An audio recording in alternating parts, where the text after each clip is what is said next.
You're listening to the Southern U Podcast, brought to you by Darton Archery on the OKest Podcast Network, with your hosts Taylor McMurtry, Jeremy Ferguson, and Matt Brock.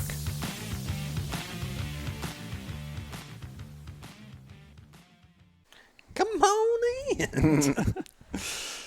All right, guys, welcome back to, I don't even know what number we're on now. Is it number 9? I think, maybe. Episode number 9, the Southern U Podcast.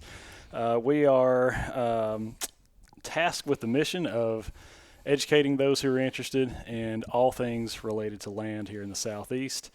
My name's Taylor McMurtry. I'm also joined by the man, the myth, the AL Deer legend, Yes, Matt Brock. Guys, y'all got to cut that out. Nope. No, it ends today. It ends today. I'm Matt Brock.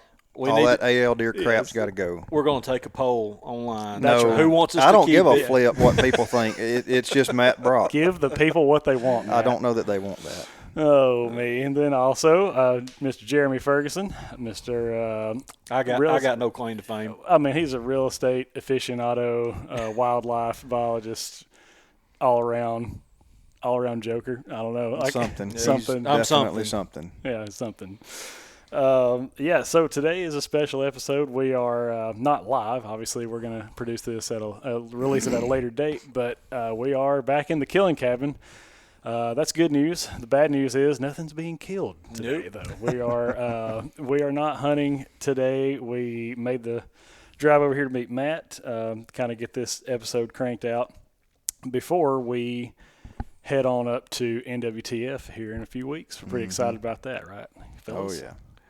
It'll be my first time up there. I've never been. I've been to ATA and stuff, but I've never been to NWTF. And it's a lot closer. It's in Nashville. Yeah. So if you're in the Nashville area or in the Southeast, come hang out. We'll be there and may do a show or two, and who knows what all kind of mischief we'll get into. It's a good show. We're going to really test Taylor's limits on his production and editing because the sheer number of turkey calls that will be in the background is mind-blowing. I didn't even think about that, y'all. Yeah. Hey, at least it's not geese and ducks. That's a fact. That's true. Yeah, I didn't think about that. So, yeah, we'll all have a nice learning experience. I was trying to think before we jumped in the episode, any updates? I know that we talked about on the last episode the Instagram giveaway, and that is still absolutely going to happen. We are just waiting until we get the bow in our possession before we start promoting it. We just wanted to make sure, it's a brand new item. We don't have one. None of us personally have one to shoot yet, so you're going to get a bow. Whoever wins this contest is going to get one before we do.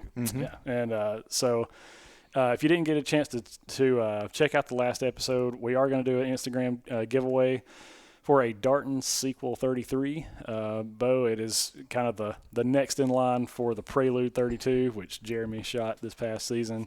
It's a great bow, and so obviously haven't had one in our hands to actually put it through the ringer yet. But if it's anything like the Prelude, you guys are going to be in for a real treat. No, it's awesome. Whoever wins, because you kind of get the best blend of all aspects. You get speed and forgiveness and accuracy, and it's just one of the easiest shooting bows I've ever owned. Yeah. I mean, I set Jeremy's bow up, and literally 3 shots, it was perfect bare shaft bullet hole. Like 3 shots is all the adjustment it took. So, and it is cooking with a 470 grain. Yep, 470 grain arrow. The only thing I don't have in my shop is a chronograph. But I've got pretty much everything else that anybody would need to set up and tune bows with. And I would really like to know, just curiosity, I'd like to know how fast that arrow is moving, because it is cooking.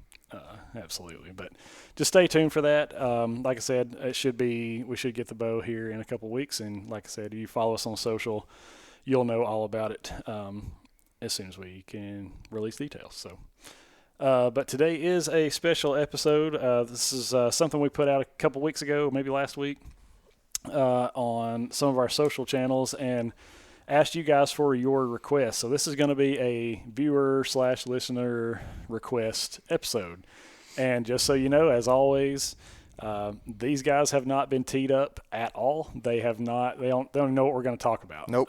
And this is not really this episode doesn't have a theme like our other ones tend to. So all of these questions that have come in from you guys are just kind of all over the place. Some of them are habitat related. Some of them are more specifically about whitetails or about harvest, about all kind of stuff. So we are, like I said, pretty excited to kind of jump in and answer the questions that you guys seem to be most interested in. Matt and I are scared. Yeah, I don't Being like blind. this. I don't like this at all. Being blind is tough on us.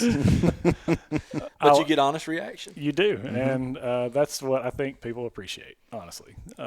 So I guess you guys ready? Got anything else you want to add?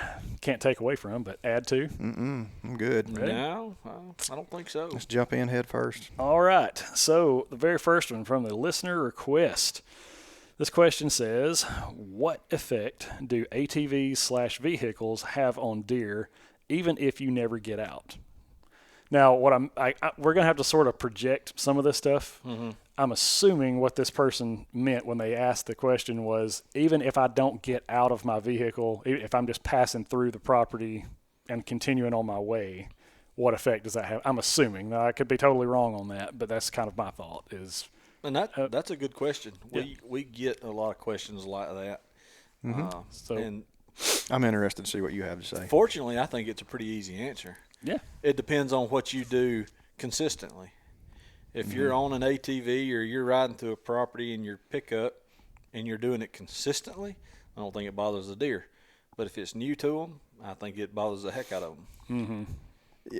I've seen properties where about the only time they ever used an ATV was to go to and from their food plots or their shooting houses. And in that case, the deer associated that activity with danger, a threat. Pressure. Right, because every time I hear that, I smell somebody or see somebody on the edge of this field. And it also depends on how often it takes place. Deer get really accustomed to motorized vehicles. Oh, yeah, sure. And especially if you're feeding from them. Mm-hmm. If you're feeding off of an ATV, UTV, truck, absolutely, they hear that and they know it. Hey, and it don't take long. No. Baiting's only been legal here, 3 years? Mm-hmm. Before that, we had the 100-yard and out of line of sight. But, over there where I hunt on the lease that I've got myself, you can drive in there, and we're not in there all the time, but we're going in there filling feeders within a few minutes. On the cameras, when I go fill a feeder, I've got a deer standing there at the feeder and trying to figure out if there's corn on the ground or feed on the ground that they can get to within minutes, generally speaking. I was going to say the same thing, and I may have even responded. I feel like I did on comments in one of the reels that we posted. Someone asked about it, like, hey, man, how do I explain this to my dad? That this causes a problem. And it can cause a problem. Like you said, if they're not used to it, it can definitely be a problem. But I've seen it be almost the total opposite end of the spectrum, where if every single time they hear that vehicle or that ATV, whatever, fire up, then they know that you're filling a feeder up. It's almost like ringing a dinner bell. Because same deal, like we'll have deer, a particular property in Jackson County that I used to get to hunt. The owner of the place up there, he would always take a side-by-side up to fill feeders. And literally, you could like still see tail lights in the frame of some of his trail cameras before deer were stepping out there wanting to see if there was something to eat. And it's just like, what are they used to? If they're used to it, then they'll check it out. I think that's pretty straightforward. That might be the easiest. Yeah, if of course it's hard to do if you don't live on the property or close by. If I knew that I was going to be riding ATVs and whatnot to shooting houses because of limited mobility or something like that, I would make a concerted effort to be on that property consistently with a truck or an ATV. Yep. So those deer were acclimated to that, and it wasn't something that just started 2 weeks ahead of bow season and goes through, unfortunately, February the 10th. Sore subject, guys. Yeah. Very. And then stops, because it's – I have seen it. I've seen it shut activity down if you have a property and you never show up on an ATV, UTV vehicle, and all of a sudden people rush in there the week before season starts and they're hanging stands and they're doing this and they're scouting, and then they rush back the next weekend to hunt. Deer activity goes down because they're not used to that. Sure. But if you're on the property working and doing things throughout the year, it doesn't seem to make much difference. I think even some of you guys that have been hitting us up about public land type stuff, I mean, that's kind of something to take away from that question there. Even on public land, you would be surprised at how close you can hunt to the road and still have success, because the deer, they're just used to it. You know, you don't necessarily I'm not saying that you should or shouldn't use your own judgment and be a woodsman, but you don't necessarily have to go hike 5 miles deep to kill something. You know, you can have an opportunity to harvest stuff very close to public roads, you know, to transportation stuff. And I've worked with some folks in the past that, you know, they were there in their trucks a lot, but they wanted to go in ATVs during hunting season. Guys, those things sound a lot different. Yeah. That ATV different. sound, you know, it rings out through the woods for hundreds of yards. When a pickup's easing down the road, if it's not, you know, don't have loud exhaust or something like that, they're relatively quiet. I had much rather be in a club or in a setting where we were able to drive pickups around and not side-by-sides or four-wheelers. And one property that I hunt, we use Easy Go carts. That's even and better. They're silent. So. Yep. Creeping along. That might be the easiest answer that we have, or easiest question that we have so far. Great. So they get harder from here. They could. I'm not saying they do. I'm just saying they could. It's kind of like if you guys watch Hot Ones, they go progressively through the hot wings, you know, and they get worse and worse. Yeah. It could be like that. Who knows? The Southern U podcast is brought to you by Darton Archery. For over 70 years, Darton Archery has been leading the way in archery innovation. With over 30 patents spanning over 60 years, it's easy to see why many archers and bow hunters have chosen to shoot a dart. Darton's patented dual sync cam system gives the archer 1/4 inch draw length adjustments, adjustable holding weight options ranging from 85% to 65%, and the super easy to tune E system for quick adjustments and perfect arrow flight. For more information or to find an authorized Darton dealer, visit dartonarchery.com. That's DartonArchery.com. Second question here says, oh, this is a good one. I like this one. What is the proper buck to doe ratio on a piece of land? Yeah, that's a good one. What's proper or what's realistic? There you go. There you go. Well, I mean, I know what I would say here. I'm no biologist. I'm just a bumpkin, guy from Marshall County that doesn't know what a deer looks like. But I'm gonna let y'all do it first, and then I'll give you mine. But that's going to be goal oriented. It really is. Yeah. So it depends on what you're looking for. Ideally, if I'm looking and it's not necessarily a trophy managed place, or especially an enclosed situation, I would prefer to have 2.5 to 3 does per buck. I don't want the rut so intense that I'm having more mortality from bucks fighting than I have to. You're going to have that, but that, once you have bucks competing more and more and harder, that interspecific mortality rate is going to go higher, and you're already losing bucks to other things, hunting mortality, occasional predation, and cars and everything else. So I'd rather have a few more does than bucks. Mm-hmm. Let's hear from Mr. Brock here. Well, I'm curious. I've hunted properties with a wide array of sex ratios. Mm-hmm. The most intense and enjoyable to hunt to me are the ones with about as near a 1-to-1 as you can get, at least during the breeding season. Now, in order to achieve that, it really depends on what kind of habitat you have. You can support high numbers of deer and still have a relatively balanced ratio on good soil fertility and great habitat. If you don't have that, however, you've got to be pretty aggressive on your harvest, especially your doe harvest. But, I'm realistically in most of the areas that we hunt, you're going to be looking at 1 to 2 or 1 to 3. Mm-hmm. 1 buck per 3 does. Yeah, one buck per 3 does. Okay. Yeah. And that's like, and again, I think I would probably pull from what both of you guys have said. I think it's goal oriented. Mm-hmm. It's also what habitat you have, because what you may want may not be achievable, right? Like right. It may not be, Oh yeah, you've got to be realistic with what you're dealt with. Right. And I had a professor at Jacksonville used to say it all the time. Hey, you can only play the hand you've been dealt. That's right. Period. It doesn't really matter about anything else. But I would say, like, if you're trying to put down mature bucks, you're probably wanting as close to 1-to-1 as you can get, because odds are, statistically, well, what does that mean? It means that if this doe is hot, odds are she runs by you, she's bringing a buck with her, probably. But now, from a harvest perspective, that might be awesome, because you get your eyes on, or get an opportunity at lots of bucks. But is that the best for the deer herd? Or is that rut, like you were saying, does that make the rut so intense and so no? So the best scenario in the wild is a 1-to-1 ratio, because you have a short, intense breeding season that is one and done. It's over in a short window. When you have 2, 3, 4, 5, and in some places you may have 6 or more does per buck, they're not all going to get bred that first cycle. Right. So there's more competition. It gets drawn out. Periods. It's a very long period. And like on this property right here, we've already got bucks that are grouping back up together. They look healthy. They're doing great. And 20 miles down the road, sex ratios are out of whack, and they're still hammering, chasing after does, fighting each other, getting run down even more, losing more weight.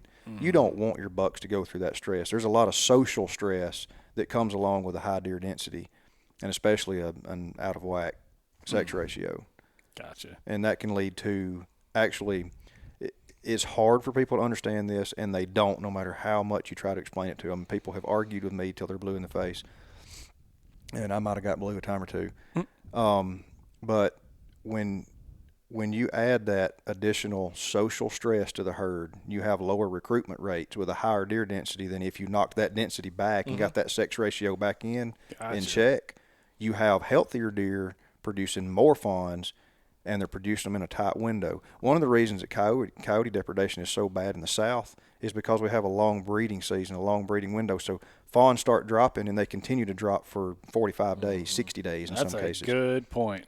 If they all drop within a 10 to 20-day period, guess what? You're not going to lose as many, because it takes a while for those coyotes to catch up. Yeah, that's a good point. I don't know. I've never thought about that before. But yeah, so because and I've had a lot of people on Instagram go, whenever we were talking about southern rut, like what brings does into estrus every year, they're kind of hardwired to do that at the same time on the same schedule, no matter what. And boy, some of you guys got fired up about that, by the way. Well, I mean, they can think what they want to. No, I mean, they're just wrong. Yeah, right, it's fine. It's no big deal. It's just, but people are like, well, explain why I see spotted does in October, and I mean spotted fawns in October, and I see spotted fawns in January. You got a 6-month breed. That's it. Right. You've got, exactly. You've got these does that are the ratio is so skewed one way, they're not getting bred. Keep this in mind too. Some of those people jumped on those opportunities like, well, he said this, it's the gospel. No, we said that average breeding peaks at a certain time. That does not mean at all that breeding is not taking place before or after that. Right. And I think that's how some people interpreted what we said. That's not what we said. Right. So, you have your peak breeding, and in a balanced herd, most of your does will come in during that 10 to 14-day window. And if it gets unbalanced and you got a sex ratio skewed heavily toward females, then you're going to have deer coming in later and later and later, and you have a mess. You have spotted fawns all the way through season. Right. And see, I'm a little this is where Matt and I actually disagree a little bit, which doesn't happen a ton, but it does happen. I don't technically want a 1-to-1. Like I said, I prefer a 1-to-2, maybe a little bit better, and that comes from the captive side of my career, which is much longer than the wild side, being with game and fish and whatnot. I worked with a lot of high fences starting my career and all the way up until just a few years ago, and on those herds where we could pretty well identify almost every deer within certain cases.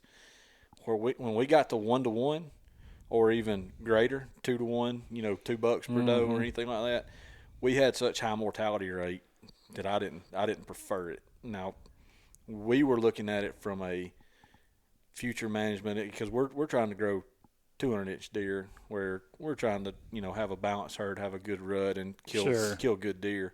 But when we got to 1-to-1 or greater, our mortality would go up typically about 10%.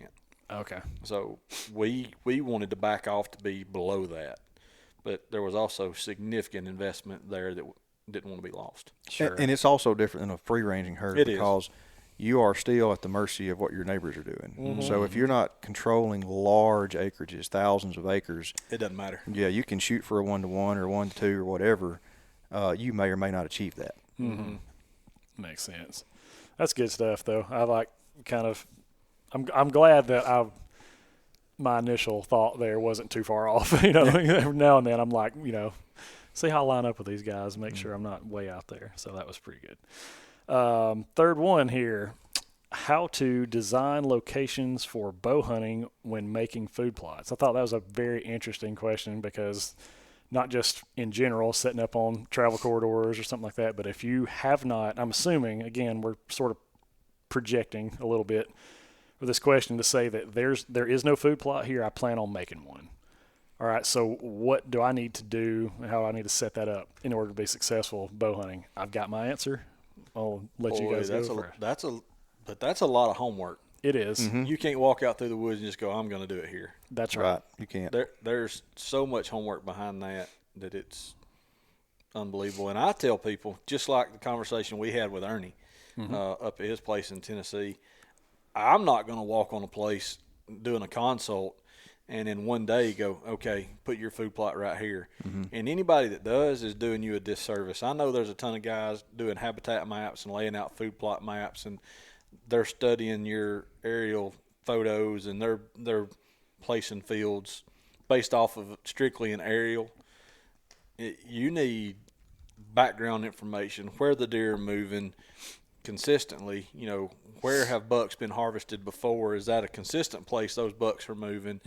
Mm-hmm. What's your soil type? What's your slope? And things of that nature. So it is there's so many variables that have to come into play there. For me, that I think can be a multi-year process to depend on where the best place to place a successful bow hunting food plot. Right, because I'm gonna tell you, I've had some fields that were absolutely superb. They looked great to me. They were in great locations, and yet daylight activity on them was none. Like they'd be full of deer at night, but during the day, no activity or very little activity. So I like to find areas where deer are already naturally going to be and get my food plot as close to that as I can. Or I tell people all the time, if you can place a food plot in very close proximity to thick cover, typically speaking, that's a good location. Now, you're going to do things a little bit differently depending on access and things like that. You can change that up. But I like to have my food very close by thick cover or areas that I know deer are traveling during the daylight hours or bedding in daylight hours. I don't want them to travel very far from where they're bedding to where they have to eat. Now, as far as the bow hunting aspect, I like irregularly shaped fields, narrow fields. Okay. Because if you've got a field that's 200 yards across, sure, and you're trying to shoot a 30 or 40 yard, area around you. Hey, archery hunters can do that now. Well, they can with crossbows, and they can shoot 100 easy. But in a leg. But sorry. Anyway, if you already have an area in mind, maybe neck that field down and have two sections. Neck it down where those deer are going to travel by you, within bow range. Gotcha. Yeah, if we're building them from scratch, I mean, most of the time our projects are involving logging, but we'll cut those fields out and we'll use either logging debris or field debris from stumping and create pinch points where otherwise there wouldn't be any there. We pile that stuff and force deer to do certain things. And in the past, we've actually built fences to push deer or funnel deer by a stand location. Sure. And you can take advantage of natural features like a blowdown. Let's say a tree blows down. Those deer are going to walk around that to come into the field. Sure. Just be advised, in about 5 years, that blowdown is going to be gone. Yep, right. That's true. It's going to rot, so you may have to put you another top there. Do something. It's not permanent. Nope, it's not permanent. So here's my take. I would never, ever give anybody advice on what to plant, all that kind of stuff. That's not my wheelhouse. This is just me speaking from experience. I'm not as concerned about what you're planting and necessarily how, time period and what all that stuff looks like. My number one thing with planting a food plot, and he's talking about for bow hunting, is access. Mm-hmm. If you cannot slip into that plot and out easily, if you don't, preferably multiple access routes, multiple ways in and out of the same place based on the wind, based on what you're seeing on your cameras. You are shooting yourself in the foot, and you're not setting yourself up for success. I have hunted, again, just like you were talking about, a lush, beautiful, beautiful food plots that it's not that the deer don't use them necessarily. It's that I can't get in there without blowing them out. Right. And I can't get out, certainly, as it gets dark in the evenings. I definitely can't get out without blowing them out. Come on up in here. Oh, yeah. Oh, we got a What's visitor. up? Yeah, we got a live audience. Hey, Mason. Of one. How are you? Come on, man. Take a seat over here, man. But, access is just huge. And again, if it's the most beautiful lush plot you've ever seen in your life, but you can't hunt it, it's kind of defeating the purpose. In reality, access is number one. Yes, absolutely. You can have the best field there is. If you blow deer in and out of it, no good to you. Right.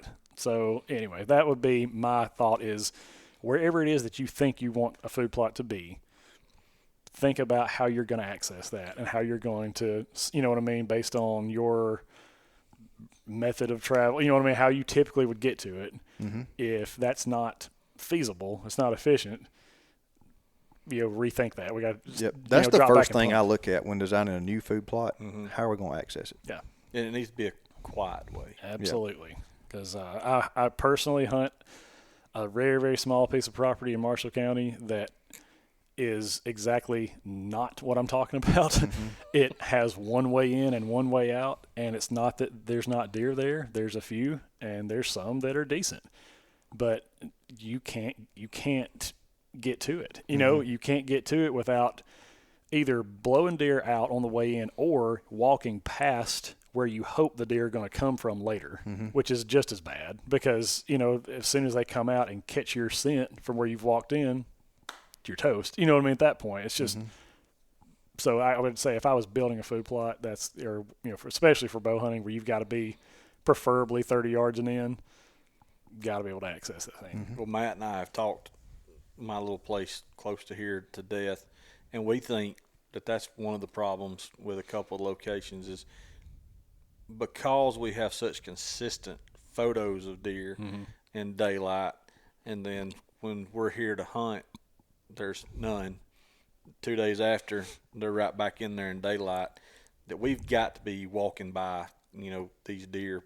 But unfortunately, there is no other access to that place. Now, we're working on that, but we need some logging activity before we can rectify that. Well, that's completely. That's a good point, too, though. Like, these deer that you're getting on camera on any food plot, they're not, you say, man, I'm getting them at 7 o'clock at night, or I'm getting them at, right after dark at, 6 o'clock, whatever.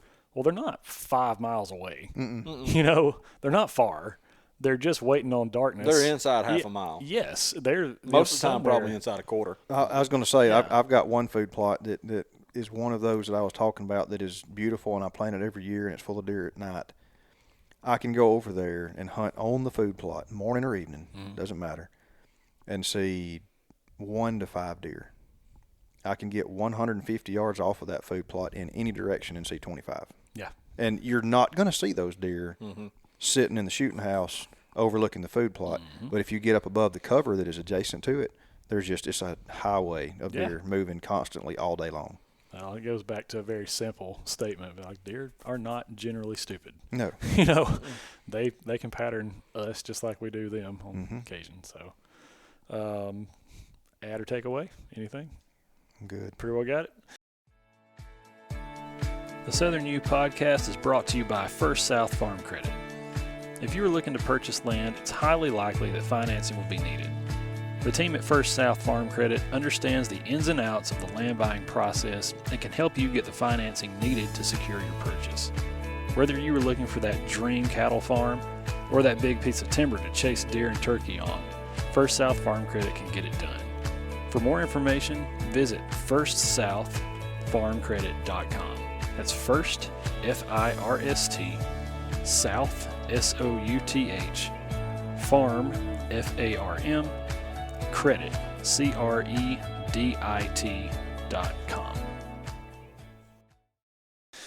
All right, number 4 here.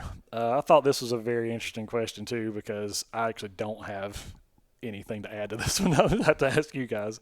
Number 4, how to improve/hunt land that is mostly wetland or swamp. Hunting it, I kind of have an idea, but how to improve wetland, I don't know where to really start there. I'd just call Jeremy and list it. Yeah, Sell it. There you go. There you go. Duck hole. Absolutely. I've got a lot. I don't have a whole lot to say on this, but I grew up hunting in the Sipsey Swamp between here and Tuscaloosa. Great area. I mean, it's just loaded with game, absolutely loaded with all kinds of game. You've got waterfowl and deer and turkeys and freshwater fishing. I mean, it's just great. But I wouldn't trade you 500 acres for 5 up here because of the water. Really? Yeah, It's just so much harder to hunt. You cannot access anything quietly. That's true. In the winter months, of course, that's our wet months, so there's water on everything. What you can do, and where you can hunt travel corridors between slough beds or riverbanks, beaver dams, anywhere that deer don't have to be in the water. Now, I think they're part aquatic down there because they don't mind swimming. They're used to it. Yeah, they're used to it, but still, they'd prefer to stay on dry ground if they can. So, just use the terrain features to your advantage to kind of natural features to funnel deer, and that's where you need to be set up. If you can get on a beaver dam and have your on a day where the wind's blowing your scent across the slough or the pond or the dam or whatever, then you may catch deer moving back and forth. But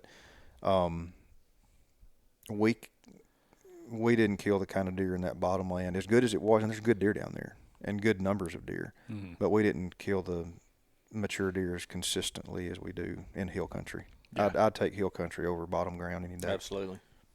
Any day. From a management standpoint and from an improvement standpoint, a lot of times you're real limited. I mean, number one, if you're going to do significant work, well, you got to do it with machinery, and you don't. Machines and water don't go good together. They don't go well. The one thing that we have had luck doing, and it's got to be dry enough to do it, is logging activity and being selective on the trees that you're taking so that you're opening up. I mean, most time your swamps are closed canopy forest. So, or at least here. I know in other parts of the country you've got all these bogs and whatnot that are fairly open. We don't have that much unless it's been logged.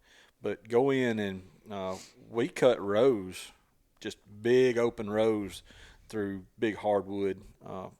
Couple of places specifically that I can think of that we did that, and others we just did big seed tree cuts. So we'd cut everything and leave a handful of oaks out there to obviously to regenerate oak, because that's what we were after on those sites. But that opens up the forest floor. It gets a lot more growth. Now obviously it's going to turn into a hardwood jungle at some point, which is next to useless. I mean, because you've got 2,000 hardwood stems to the acre. I mean, you're not going to hunt that, any way, shape, or form. I've seen some of that in action over in the Mississippi Delta, in both Mississippi and Arkansas. And we did a workshop with the MDWFP when I worked over there.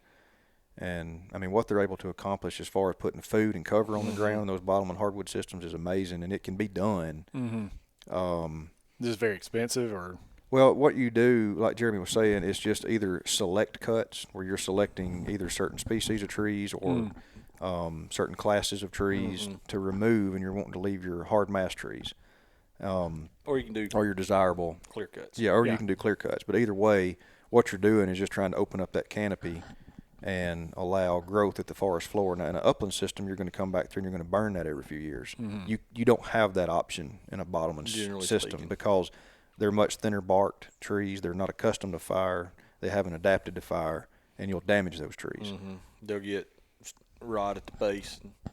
I went and looked at a piece of property last week that was burned on a pretty heavy rotation that was hardwood, and we're about to have to go in and do a logging operation because all those trees are dying now. And it's a beautiful place, beautiful hardwood stand. Is it bottomland hardwoods? It's mixed. Bottomland and upland. When you roll through a nice upland stand of hardwood that's red oak and white oak, with some longleaf mixed in, and there's 30-foot flame marks. Can't do that. No, hardwood trees don't handle that real well. Tolerate that. Huh? The longleaf pine looks great, but the hardwoods, they're smoked. Yeah. And we're gonna, matter of fact, our backs against the wall, getting them down before a mill's not gonna take them anymore. Oh, really? We've got enough rot. Oh, gotcha. But yeah, I mean, removing trees from the canopy and getting food to the forest floor, hey, the swamp will grow unbelievable amount of forage. Yes, it will. But you got to understand that once you do that, you're gonna be in a time period, 10, 15 years down the road, that you're gonna have a place that's pretty well unhuntable, and it's gonna be that way for a long period of time because it takes hardwood so long. And it takes a lot of acreage to do this because you can apply these principles to smaller acreages, and you won't have that diversity of having some part of your stand as open hardwoods and some part of it being, the thickets that you're after for browse and for bedding cover. And you can't sell that to a logger on smaller property. You've got to have a lot of acreage to do it, or it's not worth their effort. Yeah, right. It's easier in the bottomland system with hardwood than it is pine. I mean, you can cut 10 or 20 acres of the right hardwood. If it's not the right hardwood, you can forget it. Right. But if it's the right hardwood, yeah, you can get 10, 20 acres cut. You call a logger down here and ask them to cut 20 acres of pine, they're just going to laugh at you. They got their pick of the jobs. They're not coming out for that. Gotcha. Nope, not happening. That's interesting. Yeah, I was going to say I have had success hunting kind of swampy stuff. I mean, I've hunted stuff that was 4-inch everywhere that the eye could see was at least 4 inches standing water. One in particular around the Selma area, we were on this thing called a lodge. It's like a bow hunting tournament type thing. 2-person teams. There's 20 teams, and basically everything's done by weight. You harvest does and bucks too, and they'll give out daily prize for the biggest of the day, daily pot, and then for the whole weekend, all this kind of stuff. A lot of fun, but we went on one that was advertised as a rut hunt, me and my dad, and I got in the swamp that it was raining that morning, ended up having to wait until the rain broke somewhat, and said I want to be in the tree when the rain stops. And so we did. It finally stopped about 9 a.m. And as soon as it did, probably 10 minutes later, 3 does come. Like you said, you can't access this stuff. You can hear the deer coming when they're, before you ever see them too. So these 3 does come out, and thank the Lord, I made a shot, and it was by total accident. I'd forgotten my primary release, and I had to go to my backup, which is a wrist strap. My primary is a thumb, and that changes your draw length a good bit. And so, long story short, I end up pulling the shot way forward. Not what I was trying to do at all, but it almost cut its heart in half. And so, I mean, there's no blood trail, right? Because it's water everywhere. But the deer makes it 15 yards out of sight and dies. But you talk about challenging in terms of just trying to, I mean, I don't know how you would really scout that. If it hadn't been the rut, you know what I mean? It may have been a whole lot more difficult hunt there, but I was able to throw a rope around that thing's neck and float it, get it out, and we weighed it in. You have to weigh them in at noon on the last day, and I made it with 4 minutes to spare and got it weighed in, and ended up winning me like $900. So it was awesome.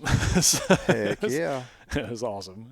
But yeah, that stuff's very challenging. So I guess, yeah, from a that was more, I guess the question was from a habitat improvement standpoint, is there much you can do? So that's about it. I mean, there's probably some guys with some clever ideas out there, but if I'm looking to make a big impact, that's what I'm looking for. I'm looking for a big impact over a lot of acres. So to use a political term here, is there a way to drain the swamp, so to speak? Like, is there a way to Sure. Can you do that? In certain places, absolutely, but you run afoul of environmental law pretty quickly there, depending on where you are, acres and, maps. You're going to have to go through Corps of Engineers and things like that. But hey, look out in these ag fields down South Alabama. There's been many swamps that's been put a drainage ditch through and the hardwood slicked off, and they're planting it in corn and soybeans. So yes, there are times that you can do things like that, but you've got to make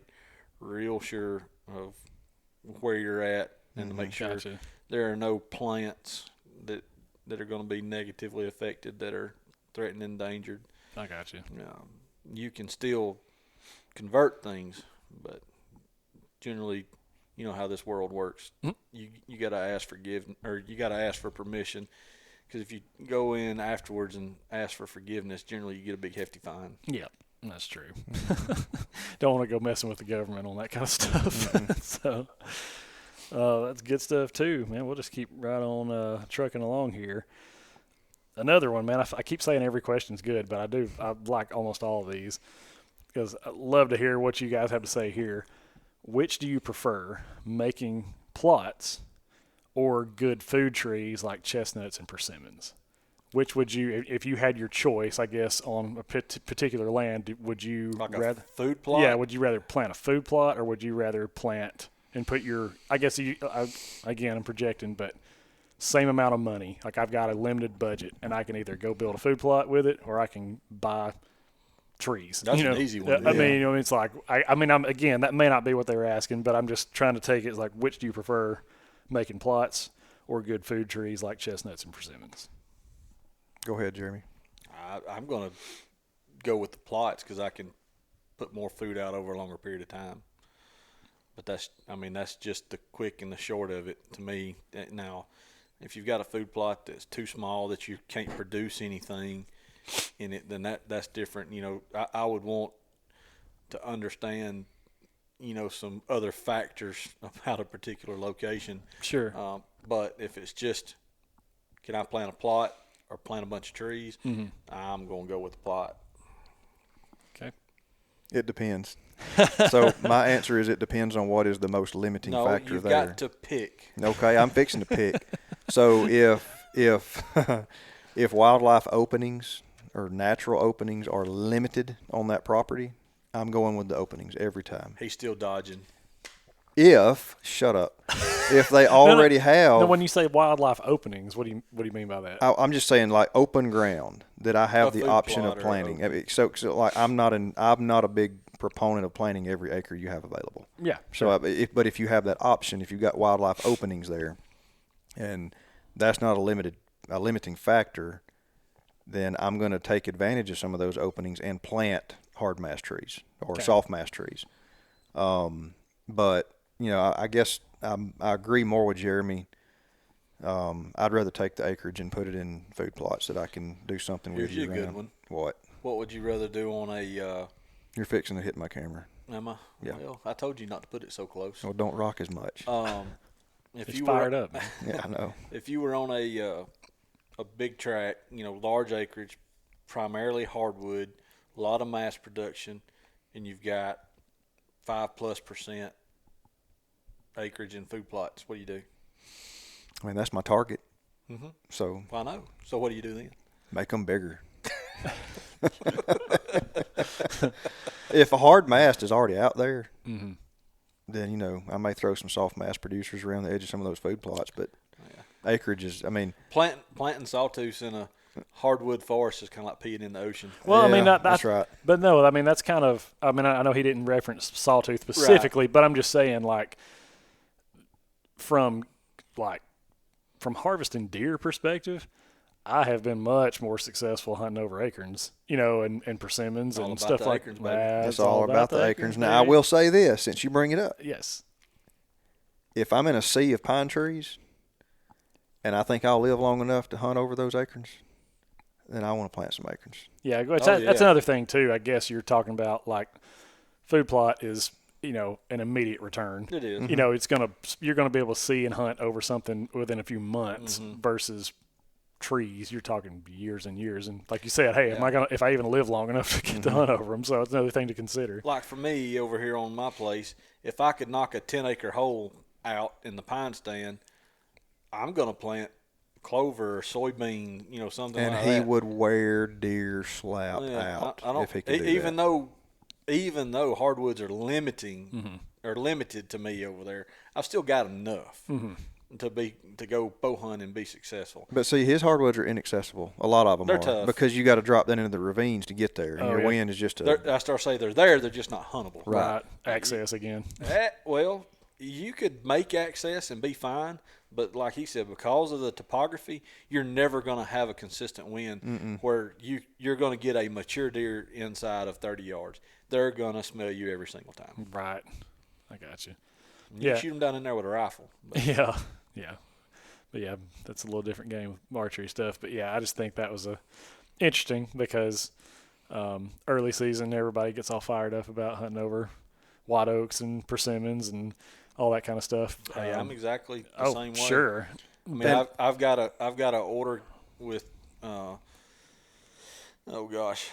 Alan down at they're the wildlife group. Mm-hmm. Oh, yeah, I can't even remember if they're company or group, but down there at Tuskegee, we're about to plant a bunch of hardwood or hard mast and soft mast trees on a couple pieces of property, but it's a 500-acre property with 45 or 50 acres of green fields. Mm-hmm. And they don't really need any more green. No, that's a lot for that sample size, I guess you're talking about. So, yeah, well, that's cool. That's pretty straightforward there.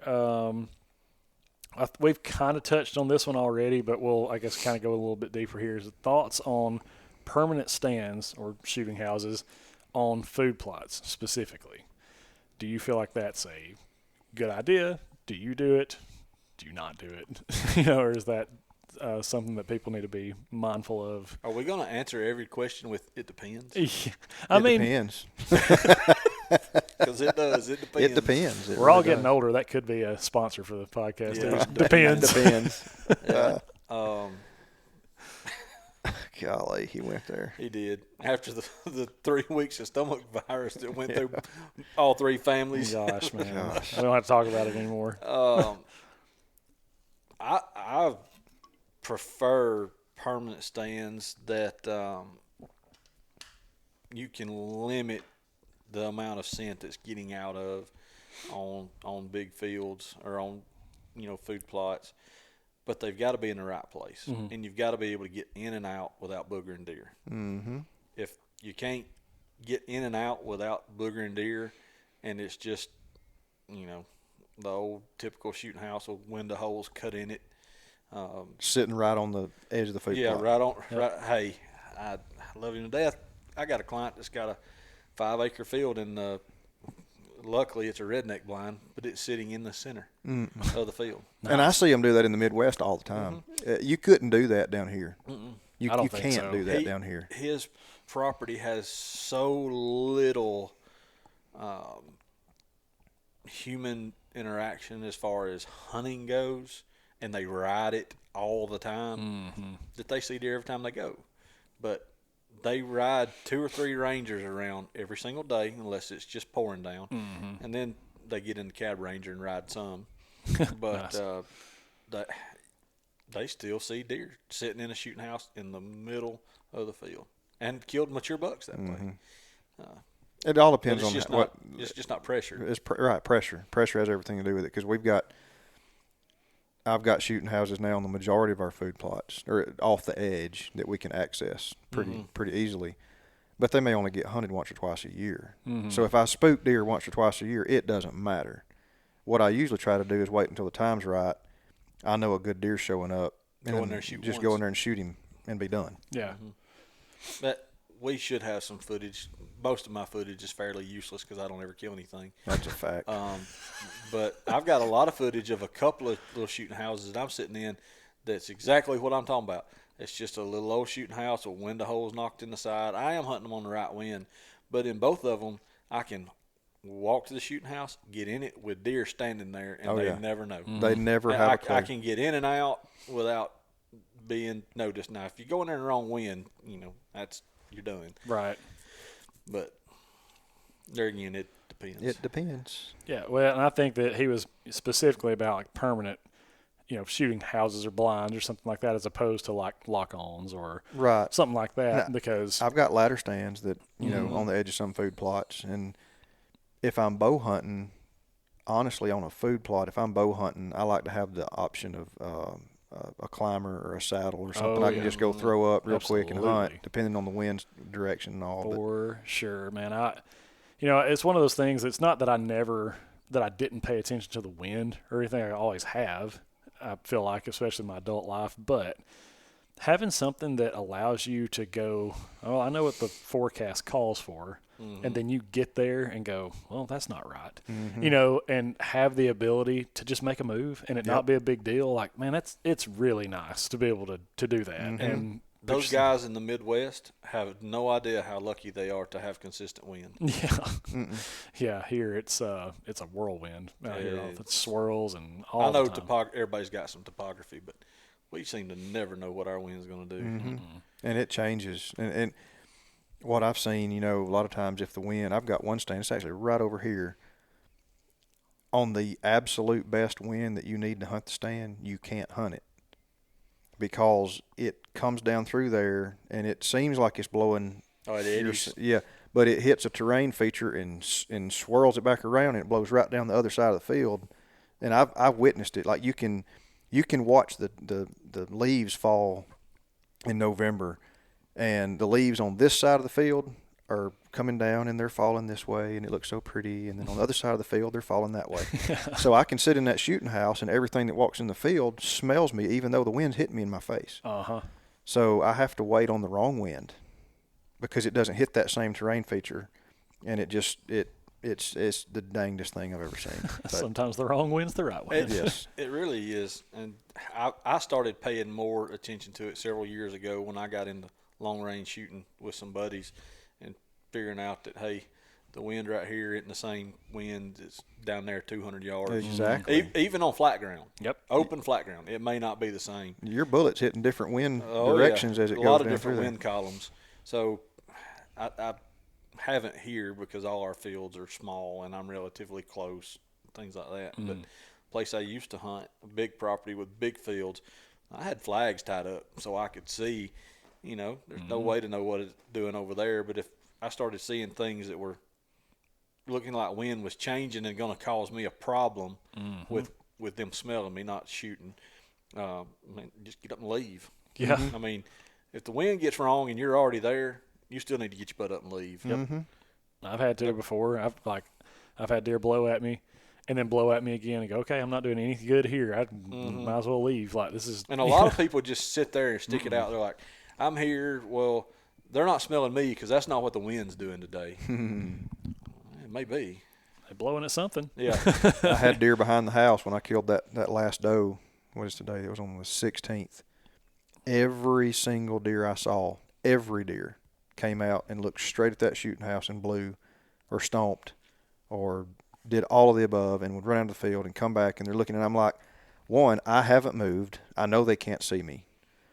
I'm concealed, but something is awry. Something's not right. Nobody's even hunted in this shooting house.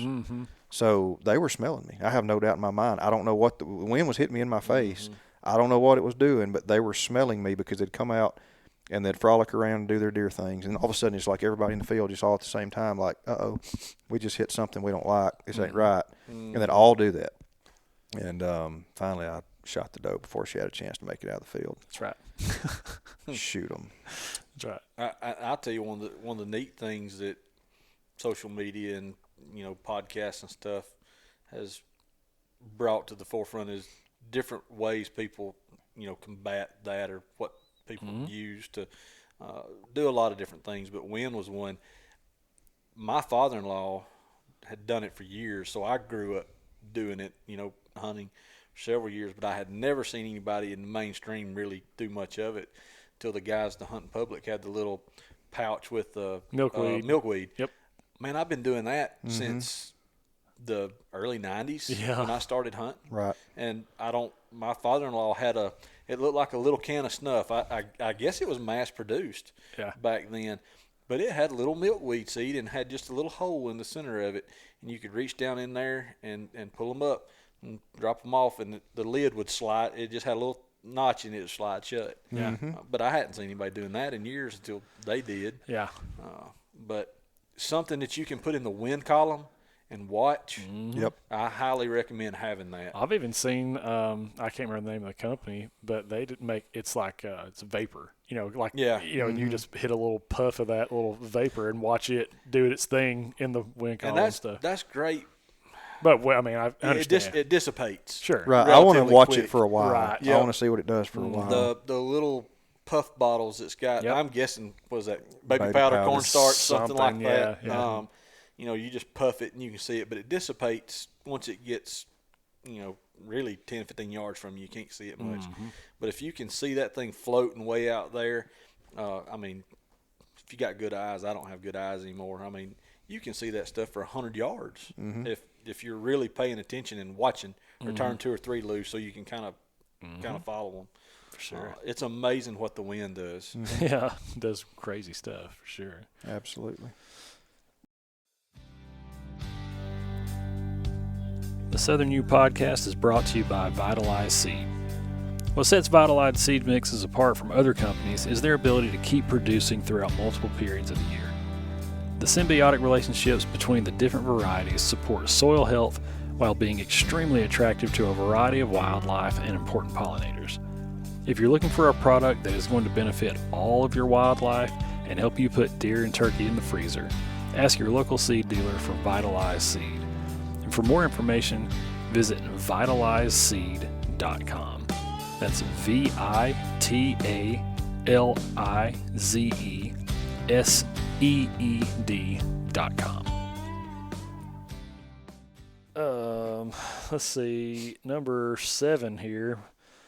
Next to last question is thoughts on blind calling and what times to use your call. I know we've kind of talked about this a little bit during the rut episode, and basically all of us pretty much agree, just don't do it in the South. Yeah, I don't really blind call down here much. I gave up on that.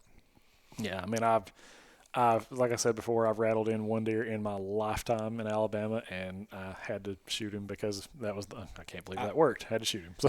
I'm going to pull back on that a little bit because I've hunted a lot in some other southeastern states. I had it work fairly well in Tennessee, through the years.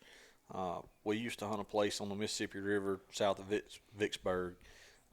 It worked fairly well over there. Now here, no, especially not on this place that's close. It's got so many members next to us in the club. Golly, you can hear them all over the place. Public land, if you get close enough. But the little can, yeah. It makes the same noise every time you turn it over. How many times do you think a deer hears that in its lifetime? Right. Hundreds. Yeah. I'm sure around here with a lot. The number of hunters that's in the woods, public land and private. Mm-hmm. Oh, I could tell easily when I was in Kansas this year, there was a guy that walked by me one morning. He never knew I was there. I had one guy walk 45 yards in front of me and one guy 12 yards behind me. And they both went the same way. They got down there, and about 30 minutes later, I heard one guy, he got his rattle bag out, and they don't even sound like antlers. Like, it just sounds like you beating sticks together. Beating plastic. It sounded awful. Which is what you're doing. Right, exactly. And then he would, and I just got down and left. I'm like, this is just ridiculous. So, if I can tell the difference, yeah, I guarantee you deer can tell the difference. For sure. You've got to catch a deer in the southeast amped up out of his mind. Yes. In my opinion, to respond to that type calling. Mm-hmm. What I have had luck with in the southeast is rattling, with actual antlers, and had better luck with it on the ground than in the tree. But I can think back to 2 or 3 deer that I rattled in. I mean, to the tree I was sitting in Tennessee, and it's not quote unquote blind calling because I could see the deer, but my gosh, hundreds of yards away, he don't hear me yet, but he's moving this way, and as soon as he, 2 of them for sure, because I watched them for so long, they just caught a little bit of that noise, and they, it just piqued their interest just enough to turn them and come my way instead of the way they were walking. And then you can throw something else at them that's a little quiet just to keep their interest. A lot of times they'll come in. But just that being in the woods and just banging things together and blowing on those calls loud, no, because you can't see 50 yards.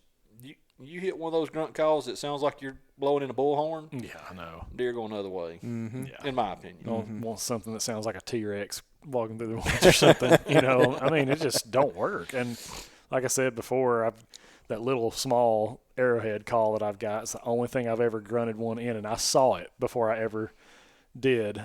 My buddy Jake grunted it first, and he came in to about 45 yards or so and kind of lost interest and started to go away. Jake grunts again, doesn't pay him any attention. I grab mine out, grunt, and he's at 60 yards and turns around and busts through briars, he was on a string coming straight to us.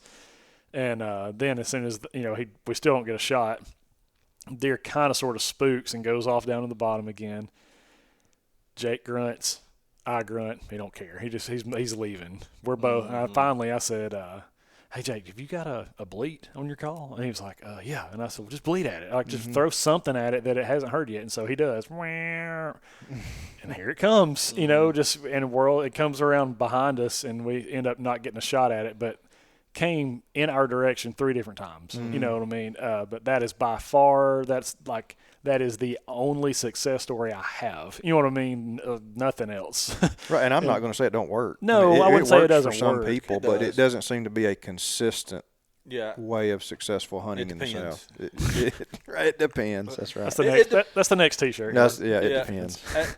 And it depends on what state of mind you catch that deer in. That's true. They can be amped up, and I think you could call them in with a bucket and a wood spoon. Yeah, right. But you catch them in the wrong frame of mind, and there's not anything you can do to get them to come in.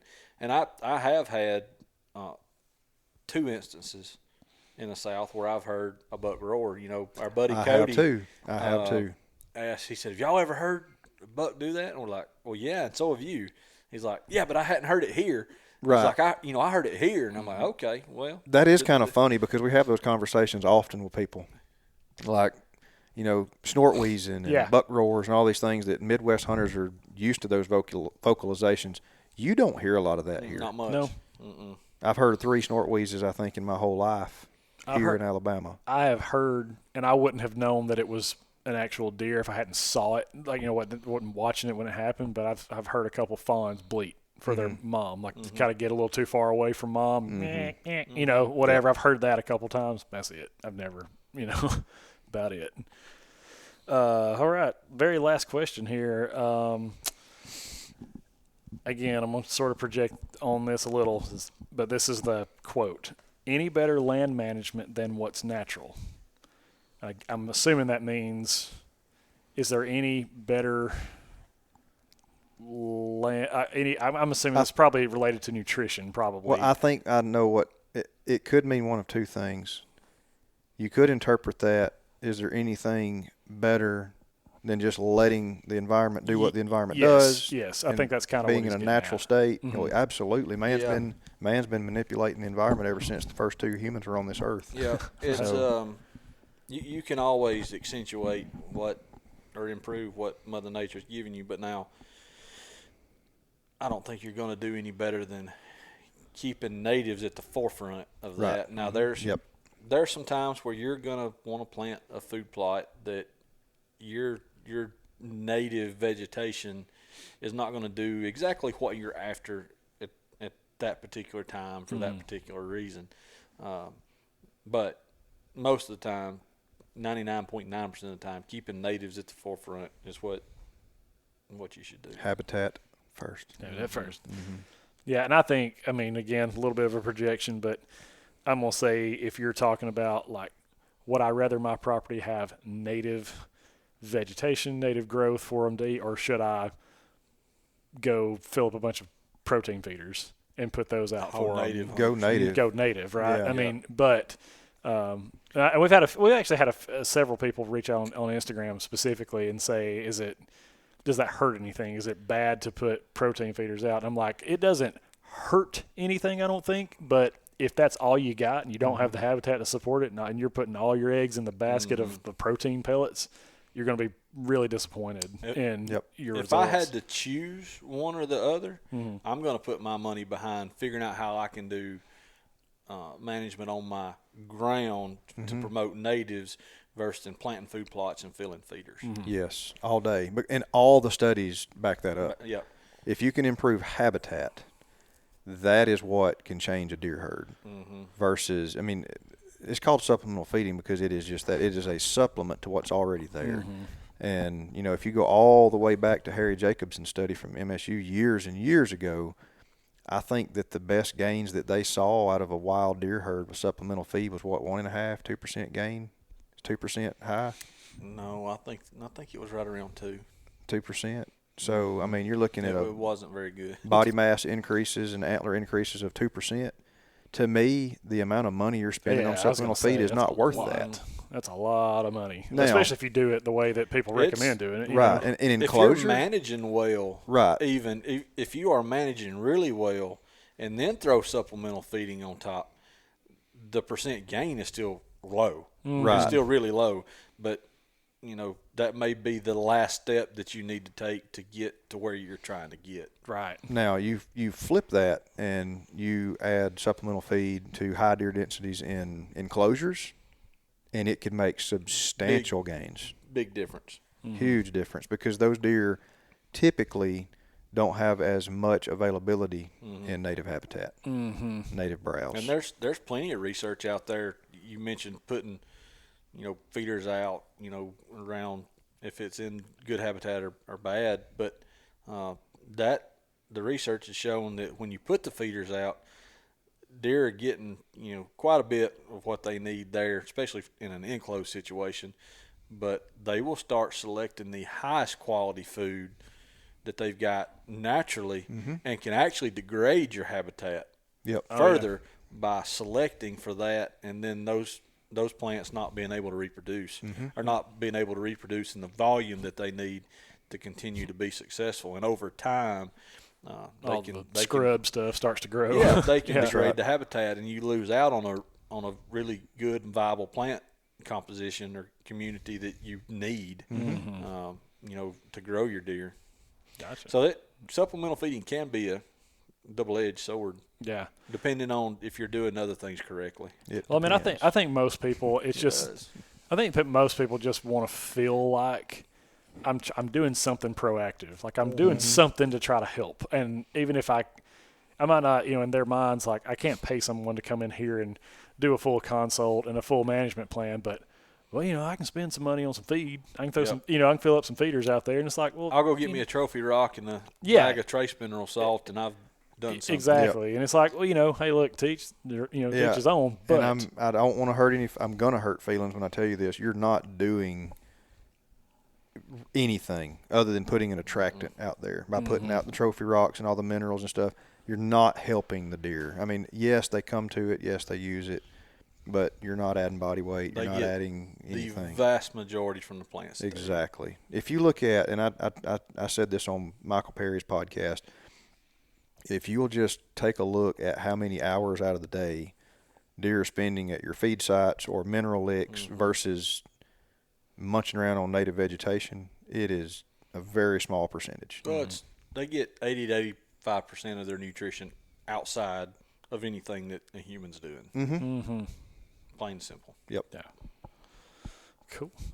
Well, that's good. The last part of that little question there was like, I'd love to hear you guys discuss with Kyle from Native Habitat Project. So, we may We can reach out to Kyle. Yeah, we may have to do that. I think we're both going to be in WTF or something. We may hook up there or something like that. But that's pretty much it. That's the viewer request segment. If we didn't answer your question, it's because you didn't send one in, because that was we got several. But we'll probably do some more of this in the future. I really enjoyed these types of episodes because it's what you guys seem to care about, and that's kind of what we're here for. So you guys stay tuned. I guess the next time you'll hear from us, hopefully, will be at NWTF the 15th. Is that when we're going up? I think so. Yeah. Yeah, February 15th. I think I'll get there on the 14th to get set up, and then y'all come in day or two after that. Yeah. Yeah, well, we'll see you guys up there. Stop by. We're not totally sure yet. We might have some merch up there. I don't even know if you guys want any merch for Southern U on it. Acorns. Or any of that kind of stuff. It depends. Yeah, we may have that on there too. That'd be a great shirt, by the way. Would be. We'll have some stuff up there. Come say hi. At least tell us we're idiots. Yeah, something. Tell us how stupid we are. That's fine. We can handle it. Yeah, we can. We're big boys. Most of us. I'm not that big. That's not.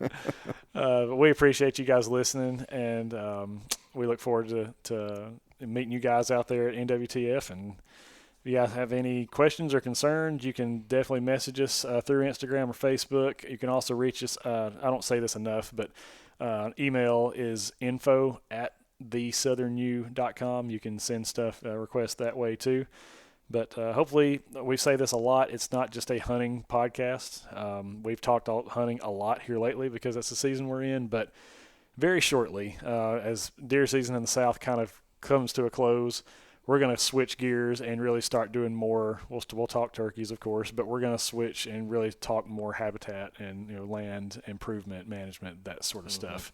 And hopefully we'll have some more digital content on YouTube stuff to show you on that for prescribed burns and site preps and all kinds of cool stuff too. So hang in there. We're going to make it happen. All right. Thank you guys so much. We'll see you next time.